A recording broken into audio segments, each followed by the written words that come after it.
చేసే ప్రయత్నం చేస్తున్నారు. అయినా కానీ వాళ్ళు ఒక క్లారిటీతో ఉన్నారు. వాళ్ళు జగన్మోహన్ రెడ్డి గారే ఒక క్లారిటీ లేకుండా ఉన్నారు. అవును.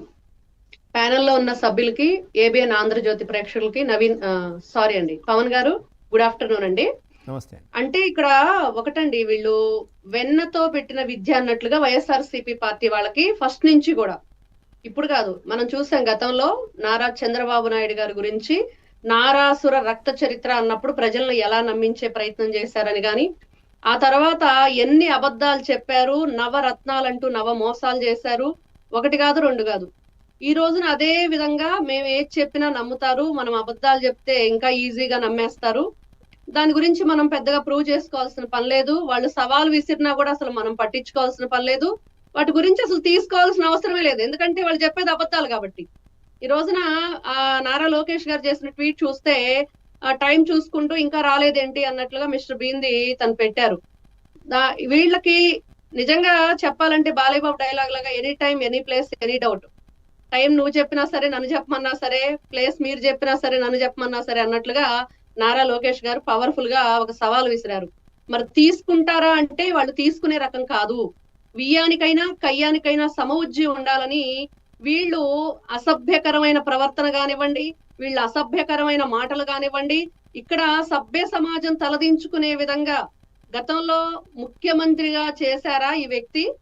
మరి ఈ వ్యక్తి ఇలా చేసి ఈ రోజున ఏం చేస్తున్నారు, ఏం చెప్తున్నారు, ఏం మెసేజ్ ఇస్తున్నారు అని అంటే ఇదిగో ఇలాగా వాళ్ళు ఎంతో కష్టపడి ఎగ్జామ్ రాసి ఉద్యోగాలు సంపాదించుకొని ఈ రోజున మళ్ళీ చూడండి ఎట్లా గురువుల్ని ఆయన అధికారంలో ఉన్నప్పుడు కూడా ఉపాధ్యాయుల్ని మందుబాబులకి అక్కడ క్యూ లైన్ లో నిలబెట్టడానికి వాళ్ళని వాలంటీర్లుగా నిలబెట్టిన దౌర్భాగ్యమైన పరిస్థితి ఆ రోజున.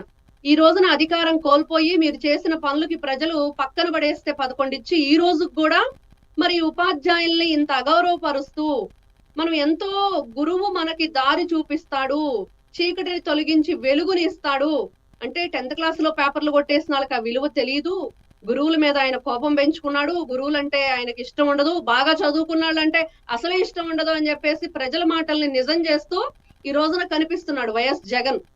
వాళ్ళ ఆ జే బ్యాచ్ కి ఏం చెప్పి బయటికి పంపిస్తున్నాడు. నిజంగా ఎంత దౌర్భాగ్యమైన పరిస్థితి అంటే ఈ రోజున ఒక ప్రభుత్వం మీద వ్యతిరేకంగా ఎక్కడైనా మాకు సరైన సదుపాయాలు లేదనో, సౌకర్యాలు లేదనో, లేకపోతే సరైన శాలరీ లేదనో బయటకు వస్తారు.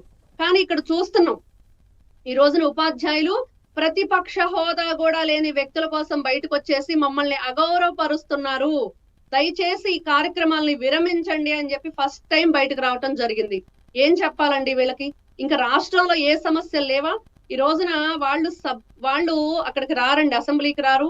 సరే చూస్తే మండలికి వచ్చారు, వచ్చినా కూడా ఏం చెప్తున్నారు? అక్కడ ఎక్కడ ఏ సమస్యలు రాష్ట్రంలో లేనట్లుగా దీని గురించే పదే పదే పదే పదే ప్రస్తావన. గతంలో విద్యాశాఖ మంత్రిగా చేసిన బొత్స సత్యనారాయణ గారు, నిజంగా బాధేస్తుంది. వీళ్ళంతా మంత్రులుగా చేశారా? వీళ్ళంతా గతంలో ఎలాంటి పరిపాలన అందించారు? ప్రజల్ని ఏ విధంగా వీళ్ళు గాలికి వదిలేసి వీళ్ళు మాత్రం రాష్ట్రాన్ని దోచుకు తిన్నారు అనేది గుర్తు చేసుకోవాలి పదే పదే.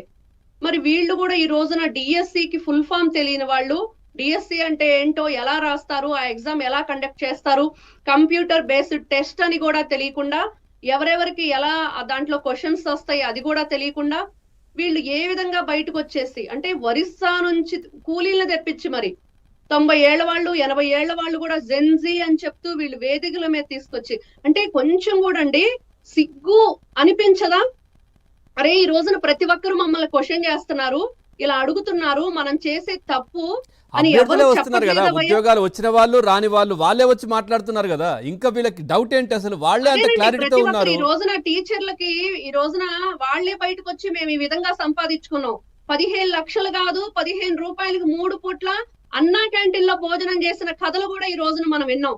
ఎన్ని కన్నీటి గాథల వెనుక వాళ్ళు డిఎస్సి ఎగ్జామ్ రాసి పాస్ అయ్యి ఉద్యోగం సంపాదించుకున్నారు చూస్తుంటే కనీసం మానవత్వంతో వైఎస్ఆర్సీపీ పార్టీ వాళ్ళకి అది లేదు అనిపించింది ఈ రోజుతోటి. గతంలో ఎన్నో సందర్భాల్లో అటు ప్రతి ఒక్కరిని, రైతుల్ని ఇబ్బంది పెట్టారు, అమరావతి మీద ఎంతో విషం జిమ్మారు, ఇక్కడ కంపెనీలు రాకుండా చేశారు, అభివృద్ధి జరగకుండా చూశారంటే ఈ రోజున డిఎస్సి గురించి కూడా ఇంత నీచంగా దిగజారిపోయి మాట్లాడుతున్నారంటే చాలా బాధేస్తుందండి. వీళ్ళు మళ్ళీ మేము వస్తాం, మేము వచ్చేసి రాష్ట్రాన్ని ఏదో ఉద్ధరిస్తాము, మళ్ళీ మాకు ఓట్లేయండి, మేము పాదయాత్రలు చేస్తాము, ఇంకేదో చేస్తామంటే విచిత్రంగా ఉంది. నిజంగా ప్రజలు వీళ్ళని యాక్సెప్ట్ చేస్తారంటే పొరపాటును కూడా ఇవి జరగని పనులు. एक आधा घंटा डिबेट में है एबीएन। अच्छी बात। శ్రీలీల గారు మాట్లాడండి. పొరపాటును కూడా జరగదండి. వీళ్ళు ఏదైతే ఈ రోజున చెప్తున్నారో అది దీనికి ఖచ్చితంగా అడ్డుకట్ట వేయాలండి. కఠినమైన నిర్ణయాలు తీసుకోవాలి. వీళ్ళు ఏ ఉద్దేశంతో దీన్ని పెట్టారు, మరి ఈ రోజున సవాలు విసిరి రండి, మీరు ఇక్కడ ఏం జరుగుతుందో చెప్పండి, మీరు ఎవరైతే అవకతవకలు జరిగినాయి అన్నారో లేకపోతే ఇంకేదో జరిగింది అంటున్నారో ఆ సభ్యులను తీసుకొచ్చేసి పబ్లిక్ గా ఈ రోజున మేము చర్చకి రెడీగా ఉన్నామన్నా కూడా వాళ్ళు రావట్లేదంటే దీన్ని బట్టి అర్థమవుతుంది వాళ్ళు కేవలం నిన్న ముఖ్యమంత్రి గారు చెప్పినట్లుగా బురద చల్లి పారిపోతున్నారు. వాళ్ళ వంటికున్న బురదని మనకు అంటించే ప్రయత్నం చేస్తున్నారు తప్పించి వాళ్ళు ఏ రోజు కూడా అవినీతి పనులు చేసి నీతులు చెప్పటంలో దిట్ట. నిజంగా విద్యాశాఖ మంత్రి చేసిన బొత్స సత్యనారాయణ గారికి ఏంటండి తెలియదా? రాజకీయ అనుభవం ఉంది, పెద్ద ఆయన. మరి వైఎస్ఆర్సీపీ పార్టీ వాళ్ళకి అన్ని చెప్పొచ్చు కదా. వీళ్ళకి దేశానికి గౌరవం లేదు, జాతీయ జెండాకి గౌరవం లేదు, రాష్ట్ర ప్రజలకి గౌరవం లేదు, ఉపాధ్యాయులకి గౌరవం లేదు, మనకు అన్నం పెట్టే రైతుకి గౌరవం లేదు.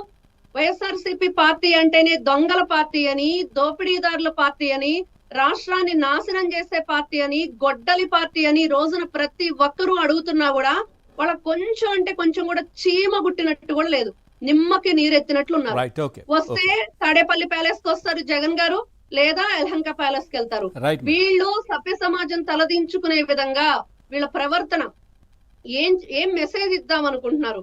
మాట్లాడితే వరుది కళ్యాణి గారు బయటకు వస్తారు.